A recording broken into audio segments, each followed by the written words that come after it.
पैसा आ गया। नर्मदा के लिए वो भाषण देते हैं, नर्मदा का पानी आ गया क्या? एक अगर बूंद भी 1 लीटर भी पानी आया तो मुझे बता देना। 8,000 करोड़ रुपए जो कुंभाराम लिफ्ट परियोजना से पानी आने की वित्तीय स्वीकृति जारी हो गई शेखावाटी में 3 जिलों में, वो उसको रोक दिया और अब कह दिया कि नर्मदा का पानी लाओ। और यहां जो कह के गए ना, याद रखना मेरी बात को, दोबारा आ जाऊंगा मैं। भजनलाल जी तो इस पद पे रहे नहीं रहे मुझे पता नहीं है, लेकिन मैं आ जाऊंगा। और भजनलाल जी एमएलए तो रहेंगे ही रहेंगे, मुख्यमंत्री भी रहे। हम तो चाहते हैं कि भजनलाल जी मुख्यमंत्री रहे और दिलावर जी शिक्षा मंत्री रहे, तो हमारा नंबर थोड़ा आसानी से आ जाएगा। सर, जिस यहाँ से लगातार 4 बार की बीजेपी जीती हुई है, देवर जी को आपने यहाँ से उतारा है, कांग्रेस क्या विशेष प्लान करेगी यहाँ से सीट देगी? भाई देखिए, 5 साल का हमारा कार्यक्रम, अच्छी नीतियां, अच्छा ये काम, 10 साल की मोदी सरकार की फेलियर, अशोक गहलोत जी का खुद का व्यक्तिगत 50 साल की राजनीतिक जीवन, उनके किए काम, वैभव गहलोत का जनता से जुड़ाव, वैभव गहलोत का पूरे राजस्थान में सब जगह जब भी चुनाव हुए हैं, हर जगह वैभव गहलोत जी को बुला करके और इनसे कैंपेनिंग करवाया है पार्टी ने। तो मैं समझता हूं कि एक सक्षम व्यक्ति, एक विजन रखने वाला व्यक्ति अगर यहां से जीतेगा, वैभव गहलोत जीतेगा, तो निश्चित रूप से यहां के विकास के काम भी होंगे, यहाँ के लोगों की समस्याओं का समाधान। सर, जिस प्रकार से जोधपुर बाड़मेर में कल पूर्व मुख्यमंत्री सचिन पायलट थे, क्या जालौर में भी आएंगे वो? आप पूछ लेना, टेलीफोन करके नंबर दे दूंगा।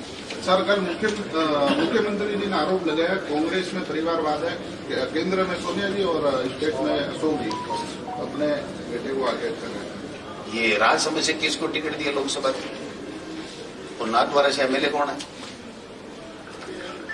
बताओ क्या ध्यान? पति पत्नी को देती वो तो परिवारवाद नहीं है, एक 6 महीने के अंतर में है। और लंबी लिस्ट बता दूं केंद्रीय मंत्रियों की, ये कुछ बातें नहीं होती, ये बातों से ऊपर उठो। देश के लोगों के सामने आपने जो मुद्दे रखे थे, देश के लोगों की जो समस्याएं हैं, किसान की, नौजवान की, महिलाओं की, उनके बारे में आप बात करो। आपने उनको सॉल्यूशन करने में कौन सा कदम उठाया है उसकी बात करो। ये ऐसे तोड़कले तोड़ने से कोई काम नहीं चलता है। तोड़कला तो तोड़वा में मैं भी माहिर हूँ, तोड़कला तो कोई तोड़ दे, तोड़कला तोड़वा तारी समस्या समाधान होएगी। मैं कह दू नहर ले दूंगा आगे। तो भाई साहब, ये मुख्यमंत्री जी ने तो भ्रमण करो, भाषण दो और भ्रमित करो। कल यहाँ के जो विधायक है वो ये कह रहे हैं कि वैभव जी यहाँ प्रचार में जा रहे थे, वो कह रहे हैं कि स्कूलों में शिक्षक नहीं है, तो कई तरह की 5 साल सरकार तो उनके बाबा अशोक गहलोत जी की थी। आगे ना, तो फिर वो कमियां पूरी हमने 3 लाख नौकरियां दी है, 1 लाख टीचर्स की भर्ती करी है। यहाँ कोई समय में सुनिए, कौन उठा रहे हैं आप समझिए, पूछिए कि कब पैसा मिला। वो कल का उनका भाषण। कोई बात नहीं, जोगेश्वर जी थोड़े से क्या है, डिप्रेशन में है क्योंकि उनको मंत्री नहीं बनाया, तो बनने चाहिए थे। भले आदमी, पार्टी अलग बात है, विचारधारा अलग बात है, वैसे बेसिकली भले आदमी है, उन भले आदमी को मंत्री बनाना चाहिए था, उनको बनाया नहीं, तो थोड़ा डिप्रेशन में। आप समझिए कि हमने जितनी भर्तियां की है, ये इस 5 साल में उसका 50% भी नहीं कर पाएंगे, ये मेरा दावा है। सर, इंडिया अलायंस सत्ता में आती है तो जातिगत गणना होगी क्या?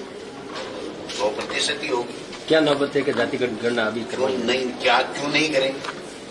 आपको पता नहीं लगना चाहिए कि मेरी आर्थिक स्थिति क्या है, मेरा सोशल स्टेटस क्या है, कौन कहां किस तरीके से रह रहे हैं।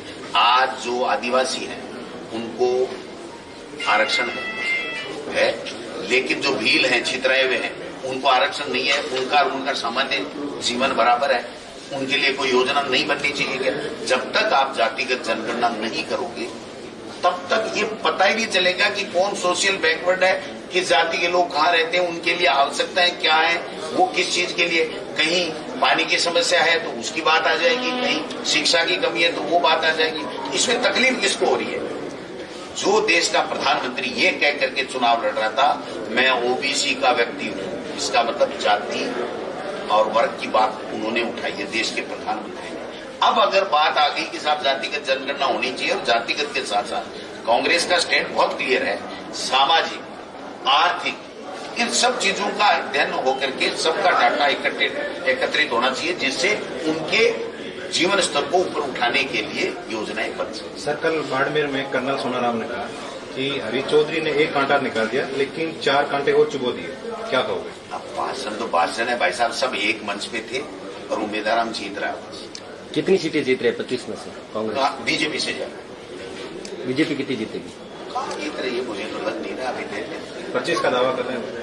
वो तो कुछ भी दावा कर ले भाई साहब, वो तो दावा करते हैं। 400 का दावा कर रहे हैं। पिछली बार वो जीते तो थे। 400 का दावा कर रहे हैं। पिछली बार उससे पहले 10 साल हम भी राज में रहे और फील गुड किया था वाजपेयी जी ने, पता ही नहीं चला कहाँ गया फील गुड। ये तो जनता पे है, आप पे। आप कैसा दिखाते हो, क्या क्या दिखाते हो, जनता उसको कैसे लेती है, वो सब चीजें डिपेंड। हम तो हमारा धर्म निभा रहे हैं। उम्मीद करता हूं कि आप भी अपनी जो भी सही बात होगी हमारी सही निकले, आप हमारी दिखाइए, उनकी सही निकले। वो तो कह रहे हैं कि साहब नहर आएगी जालोर में, मजला जी कहेंगे तो आप सही मान के चला दोगे, और हमारी बात ये कहोगे साहब वैभव जी अच्छा काम करेंगे, अशोक गहलोत जी ने अच्छा काम किया है, उसको नहीं दिखाओगे तो वो तो हम क्या कर सकते हैं, हम तो कह ही सकते हैं। ठीक है।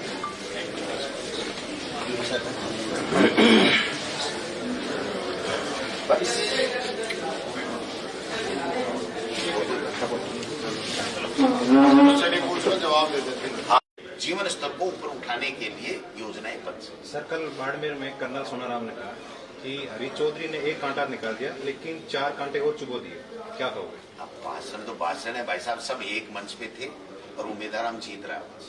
कितनी सीटें जीत रहे 25 में से?